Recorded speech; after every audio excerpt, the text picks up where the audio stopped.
Hello दोस्तों, आज हम स्टार्ट करेंगे क्लास 7th का ज्योग्राफी का चैप्टर नंबर 4 का पार्ट नंबर 2। तो इसमें हम सबसे पहले पढ़ेंगे स्ट्रक्चर ऑफ एटमॉस्फेयर। स्टार्टिंग में मैंने बता दिया था आपको कि जो एटमॉस्फेयर है वो होता क्या है। तो उसके हम जो लेयर्स है उसके बारे में पढ़ेंगे अभी। तो टोटल इसके 5 लेयर्स होते हैं: ट्रोपोस्फेयर, स्ट्रेटोस्फेयर, मेसोस्फेयर, थर्मोस्फेयर और जो लास्ट है वो है एक्सोस्फेयर। तो ट्रोपोस्फेयर जो है it is a important layer, ये इम्पॉर्टेंट लेयर होता है। और रीज़न क्या है इम्पॉर्टेंट लेयर होने का? All weather events occur in this layer. मौसम की जितनी भी परिघटनाएं होती है इसी परत पर होती है। जो सांस हम लेते हैं ऑक्सीजन, वो भी सबसे ज़्यादा यहीं पे मौजूद होती है क्षोभ मंडल में, ट्रोपोस्फेयर पे। दूसरे लेयर की बात करते हैं हम, स्ट्रेटोस्फेयर। ये है free from clouds and weather, मतलब यहाँ पे कोई भी फिनोमिनल एक्टिविटी नहीं होती जो हमारा वेदर है उसका, और ना ही यहाँ पे कोई क्लाउड होता है समताप मंडल में।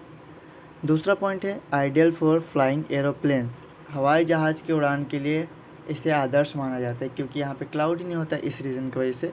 तीसरा point, contain a layer of ozone. इसमें ओजोन की परत पाई जाती है और हमको पता है ओजोन परत हमारे लिए क्यों ज़रूरी है। जो सूरज से आने वाली यूवी रेज है उससे हमें ये बचाती है, ओजोन की लेयर। अब हम बात करते हैं अपने तीसरे लेयर की, जो है हमारा मेसोस्फेयर। देखते हैं मेसोस्फेयर में क्या है। मेसोस्फेयर में आपको यही याद रखना है कि जैसी जो अंतरिक्ष से उल्कापिंड आ रहा है यहाँ पे आके क्या हो जाता है, वो बर्न अप हो जाता है, जल जाता है। उल्कापिंड जो है वो जल जाते हैं यहाँ।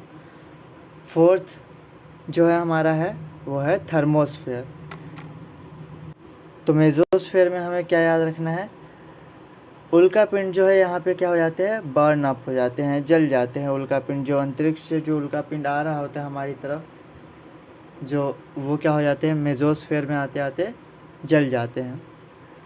थर्मोस्फेयर जो हमारा फोर्थ लेयर है। Ionosphere is a part of this layer. तो आइनोस्फेयर जो है ना, इसका क्या है, एक पार्ट है, आयन मंडल इसका एक भाग है। और इसका दूसरा पॉइंट है helps in radio transmission. Radio तरंगे के लिए ये उपयोगी मानी जाती है। और जो हमारा लास्ट है वो है हमारा एक्सोस्फेयर, बरही मंडल। उसके बारे में देखते हैं क्या है उसके फीचर्स। एक्सोस्फेयर ये बताती है, ये जो है ना अपर मोस्ट लेयर है। जो हमारा ये एटमॉस्फेयर है उसका सबसे लास्ट वाला लेयर यही है, fifth layer, upper most layer इसलिए इसको बोला गया है। Layer has very thin air. यह वायु की पतली परत होती है, ठीक है, मतलब सबसे पतली परत यही है वायु की। कौन सा? Exosphere. Hydrogen and helium फ्लोइड। Hydrogen और जो हीलियम गैस है यहाँ पे क्या होते हैं, तैरते हैं, क्योंकि ये बहुत ही ज़्यादा हल्के होते हैं और यहाँ पे तैरते हैं। अब जो कुछ और इम्पोर्टेंट पॉइंट्स है वो है विंड के बारे में पढ़ना है हमको। विंड होता क्या है? पवन। The movement of air from high pressure area to low pressure area is called wind. ये डेफिनेशन आप याद कर लीजिएगा अच्छे से। उच्च दाब से निम्न दाब क्षेत्र की ओर वायु की गति को हम कहते हैं पवन, ठीक है, याद हो जाएगा आपको। और जो विंड है वो 3 टाइप्स के होते हैं: permanent wind, seasonal wind, local wind. और जो लोकल विंड है उसमें आपको एक विंड का नाम पता होना चाहिए, लू। और जो दूसरा है वो है sea breeze and land breeze, समुद्री समीर और थल समीर। जो हमारा कोस्टल एरिया होता है वहाँ पे चलते हैं समुद्री समीर और थल समीर, इसलिए बोला गया इसको स्थानीय पवनें। मौसमी पवनें वो पवनें होते हैं जो एक पर्टिकुलर सीज़न जब आता है उसी सीज़न में वो विंड चलती है, वैसे नहीं। और स्थानीय पवन, परमानेंट विंड, स्थाई पवन। परमानेंट विंड वो विंड होता है जो डेली चलता रहता है ये विंड, कभी भी ख़त्म नहीं होती, ये विंड हमेशा, इसका कोई टाइम पीरियड नहीं होता, इसलिए इसको बोला गया है स्थायी पवनें। अब रेनफॉल में हमको ज़्यादा कुछ पढ़ना नहीं है, बस टाइप्स ऑफ रेनफॉल जो है वो हमको याद करना है।